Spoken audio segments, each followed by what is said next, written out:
Thank you. नाम ज्योति यादव है और मैं इसी उत्तर प्रदेश के डिस्ट्रिक्ट मैनपुरी से बिलोंग करती हूँ। यह बिजनेस मैंने भी शुरुआत किया है स्टूडेंट रहते हुए, पढ़ाई करते हुए। गांव में रहती थी। जब मुझे इस बिजनेस की जानकारी मिली तो गांव में रहकर के ही मैंने निर्णय ले लिया कि मैं काम करूंगी, मैं बिजनेस करूंगी।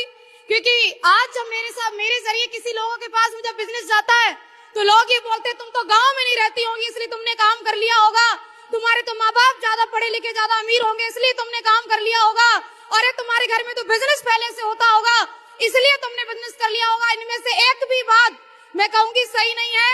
मैं गांव की रहने वाली, घर में कभी बिजनेस हुआ नहीं, घर में कोई बिजनेस के बारे में जानता नहीं, माँ बाप भी उतने ही पढ़े लिखे जितने कि मुझे पढ़ाई में आगे बढ़ा सके।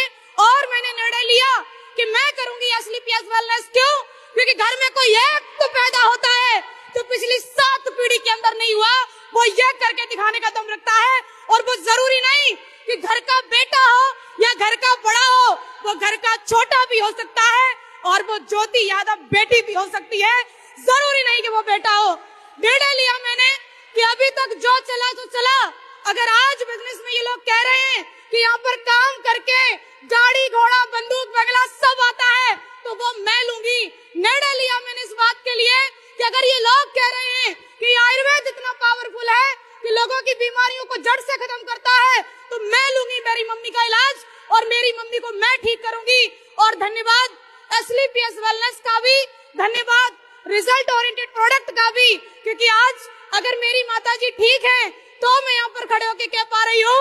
हुई 1 से लेकर के 10वां रैंक प्राप्त कर चुकी हूँ, ब्रॉन्ज से लेकर के डायमंड बनते बनते 2500 की इनकम को 17,40,000 में कन्वर्ट कर चुकी हूँ। This is power of SLPS wellness. कोई कंसेप्ट नहीं इसके अलावा। पैदल से आई थी मैं, जब पैदल जाके लोगों को समझाती थी कि ज्वाइन कर लो, बिजनेस इतना अच्छा है कि घर में गाड़ी आएगी तो बोले पहले अपनी ले आओ, अगर इतना ही अच्छा काम है तो पहले तुम क्यों नहीं ले लेती, बिटिया तुम ले आओ, पोछा हम मार देंगे। कम वक्त कहीं दिखाई नहीं देते आज दिन तक। पिछले 2.5 साल से मैं पहले 2.5 साल पहले कार परचेज करी, मेरी बिजनेस कार 14 लाख रुपए की किया सोनेट। मैं ढूंढी कि कहीं तो मिल जाए, पोछा नहीं मरवा लिया तो हीर की औलाद नहीं, पोछा तो मरवा लूंगी, नहीं मिले वो। और 14 लाख की कार के पीछे बोलते थे अरे ये ले आई हो, कौन सी बड़ी बात है।